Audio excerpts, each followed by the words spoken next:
Hello and welcome to another video from Sustenance and Cover, the only channel that you need to not only survive the current apocalypse, but actually enjoy it. And today's little video is going to be about fruit and nut tree selection and spacing.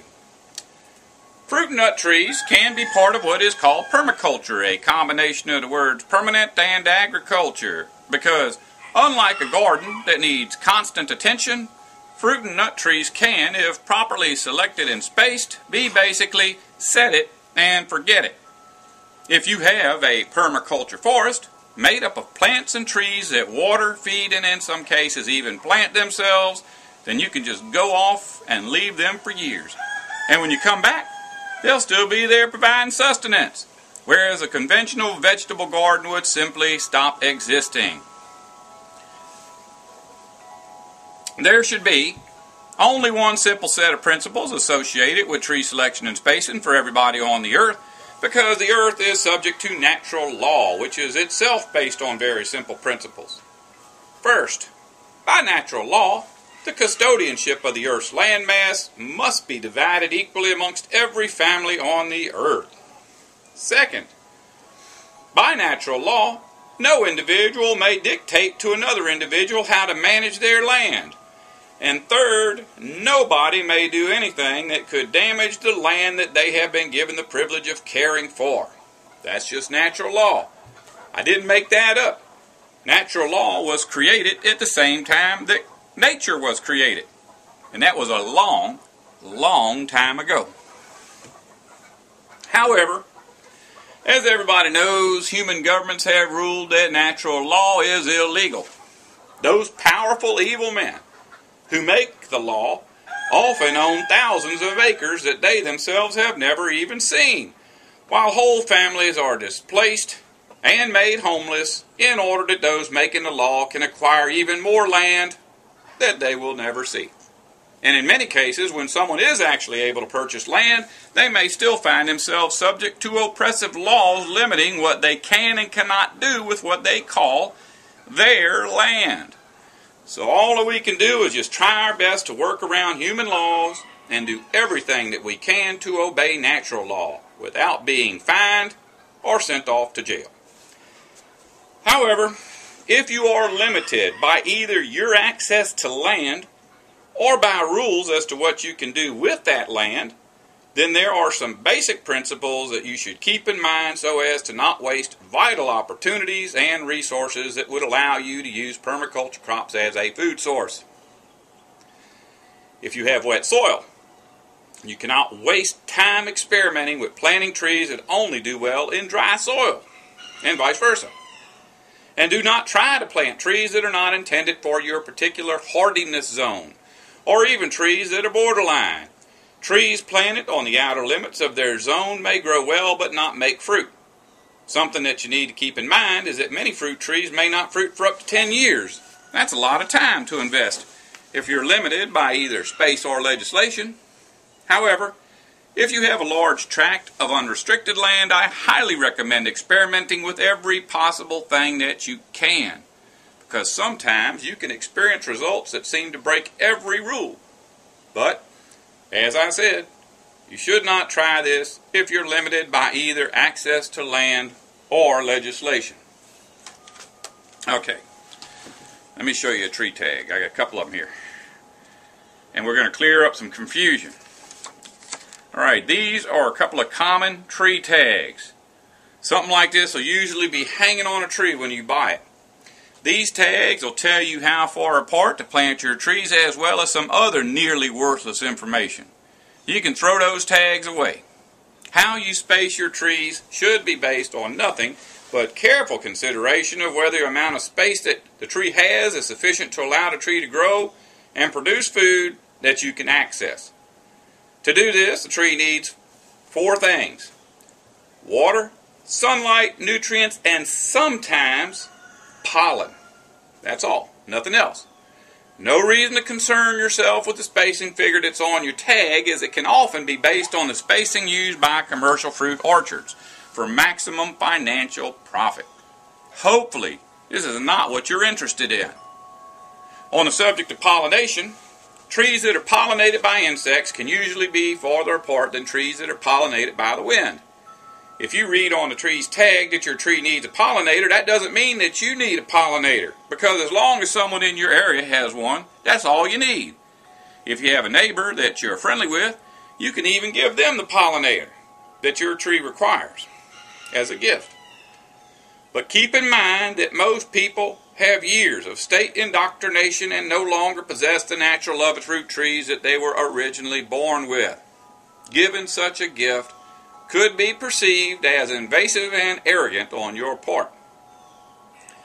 Some trees are self-pollinating, and of course you can plant these trees anywhere that you feel like. But even self-pollinating trees will produce better if there's a pollinator nearby. The reason for this is that many trees have both male and female flowers. A self-pollinating tree is one that has both flowers at the same time. That means it's possible for the male flowers to pollinate the female flowers and produce fruit. But trees that are not self-pollinating produce their male and female flowers at different times, making it impossible for them to self-pollinate. The more varieties you have of a particular family of fruit, the more productive the tree will be. The trick is to make pollen for a species available in as much quantity and for as long of a time as possible. This means that it's best to have as many varieties of a species as you can. Some species of trees are only male or only female. Male trees will not produce any fruit no matter what you do. Find out before you purchase your tree what will be necessary to make your tree produce fruit, or even if it will fruit. Before purchasing anything having to do with sustaining your life, you should do your research, and trees are no different. If you have limited space, try to avoid messing with trees that require a male pollinator. Or, if you think you can get away with giving one of your neighbors a tree, give them the male half of your tree family. Since most people hate trees that produce fruit, this may be better than giving them a fruiting tree. An even simpler solution to planting trees off-site may be to simply go to a lot that's been abandoned for a long time and looks like it's going to stay that way, and plant a tree right there in the middle of it. But try to do so while all your neighbors are at work so that people won't be wondering what you're up to. Or better yet, just get a variety of tree where the female will produce fruit even when there's no male tree present. If you introduce a beehive to your property, you can actually expect your trees to be more fruitful, and you can have your pollinators spaced even farther away. In fact, I don't know that a mile would be too far away. Plus, you'll even get free honey out of the deal. Now, the last thing that I want to do is make this sound too complicated. I do not want to scare people out of growing fruit trees. In fact, even if you don't concern yourself with anything that I just said, probably your tree will fruit. If I was only able to plant one or two trees, then I'd be real careful about pollination. But if you're not in that situation, don't worry about it. In most cases, nature doesn't need people to try to figure it out, because nature can usually figure itself out. All right, I'm going to show you some pictures now.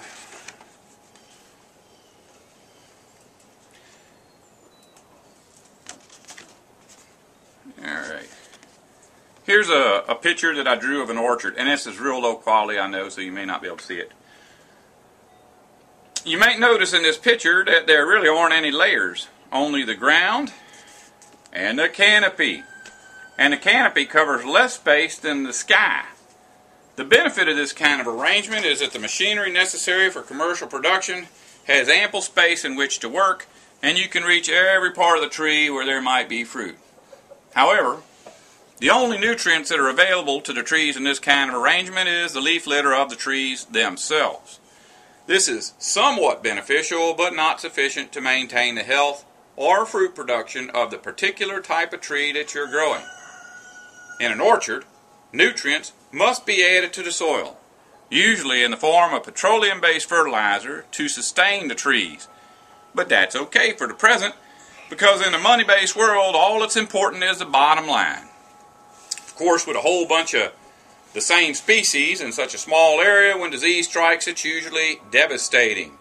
In such an arrangement, it is always necessary to spray the trees with deadly petroleum-based chemicals designed to do what would normally be done naturally under the canopy of a forest.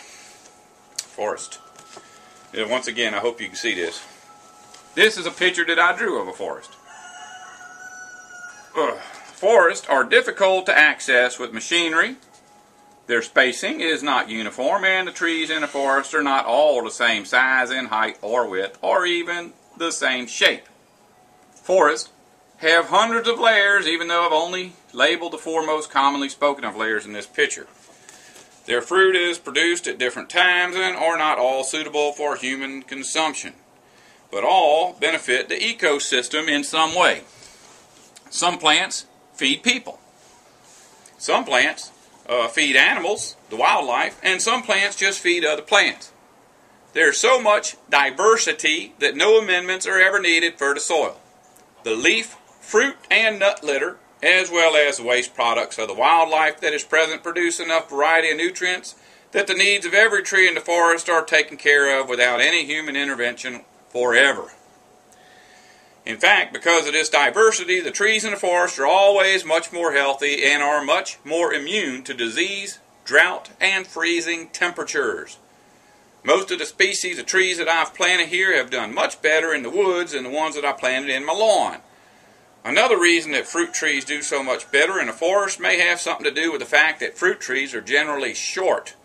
That means, to me, that they're not canopy trees, which are usually hundreds of feet tall, but are in fact understory trees, and don't take well to direct sunlight.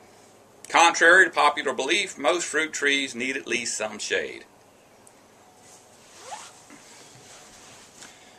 If there's anybody watching this video who does not know by now what the word unsustainable means, don't worry about it.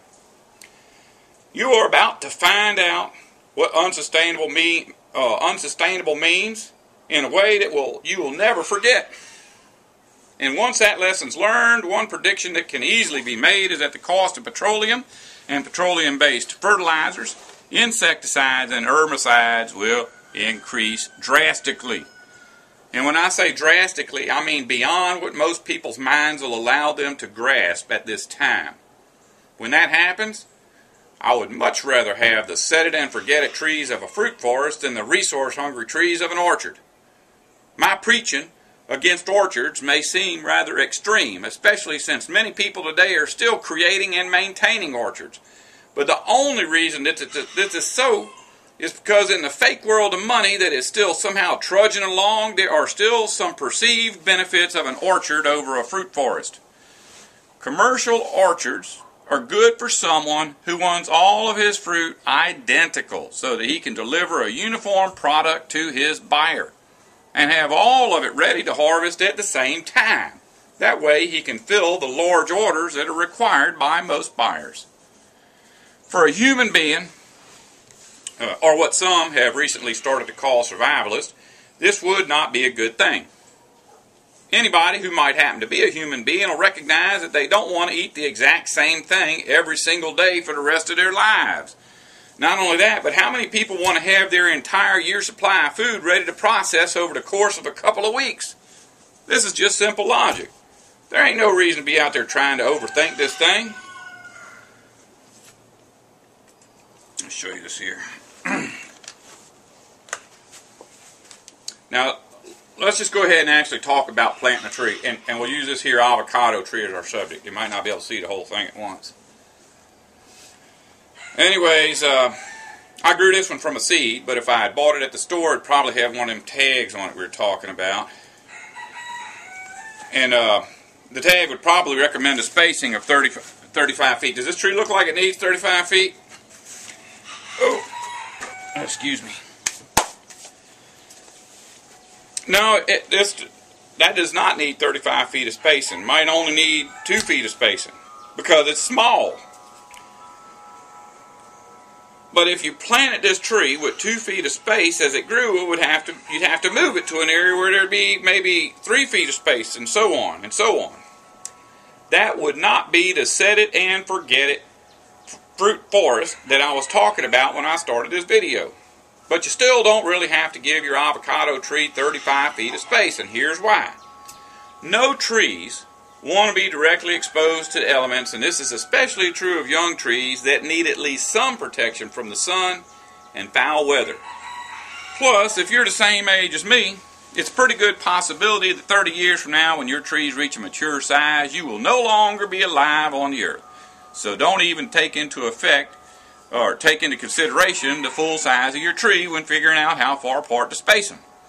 And don't trust the information on the tag about how big your tree is going to get, because trees in the forest have a tendency to grow up and not out. It means they ain't going to all be the same size. In fact, you can actually shape your tree any way that you want with nothing more than a pair of loppers. I highly recommend against dwarf varieties of anything. If you insist on having small trees, then just get the big ones and prune them.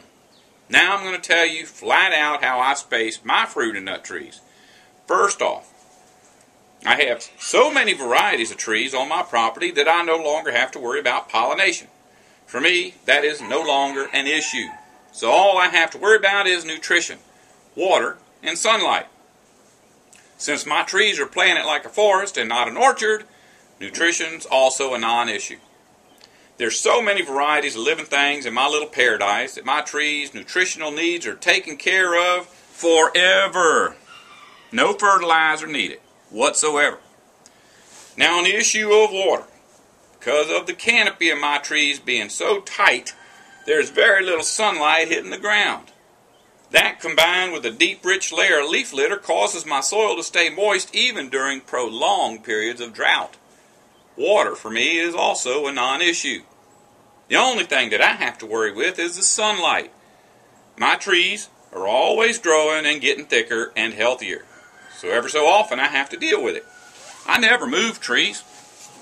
When one of my trees ends up not getting enough sunlight to grow and fruit, I simply cut a hole through the canopy to make a way for the light to get through. Sometimes I cut off a limb or two. Sometimes I cut down a whole tree. Sometimes entire groups of trees have to come down, and since my forest is very young, this can normally be done with nothing more than a pair of loppers. I want my trees to be far enough apart that they all get just enough light to fruit, but close enough together that no direct sunlight hits the ground. This not only helps to hold in the soil's moisture, but it'll keep the ground cover under control so I don't have to be cutting grass every week. In fact, I usually only trim the ground cover in my yard once a year. This year I didn't even get the whole thing done. Now I have to say this though. Overcrowding will reduce the yield of each tree. That's part of why people still have orchards. But let me ask you this. Would you rather have 100 pounds of apples or 50 pounds of apples and 50 pounds of oranges? Or think of it this way. Would you rather have 100 pounds of fruit in August or 50 pounds in August and 50 pounds in September? Different species, as well as different varieties of species, produce fruit at different times. My channel is based on the basic needs of mankind as well as the earth. I try to do as much as possible to reduce or eliminate things that are unnecessary. I don't like to make more work for myself than I need to. Building my forest is a lot of work. But you have to admit, if you can successfully set up a biological system that feeds not only you, but itself, that has to be better than having to constantly slave over some kind of traditional agricultural system, or even to be dependent on food produced by the slave labor of your fellow man. Everybody pretty much should already know how I feel about converting an entire planet's nearly unlimited self-sustaining food production system over to what has always, from the very beginning, been an unsustainable, resource-hungry agricultural system. And the genetically modified organism, petroleum-based agriculture system that we have today is even more unsustainable than the traditional agricultural system. Our lives are hanging in the balance. For the most part, we find ourselves not following natural law, but the law of supply and demand. In a world that's ruled by robber barons, that can't be a good thing. If you don't want to survive, don't listen to me.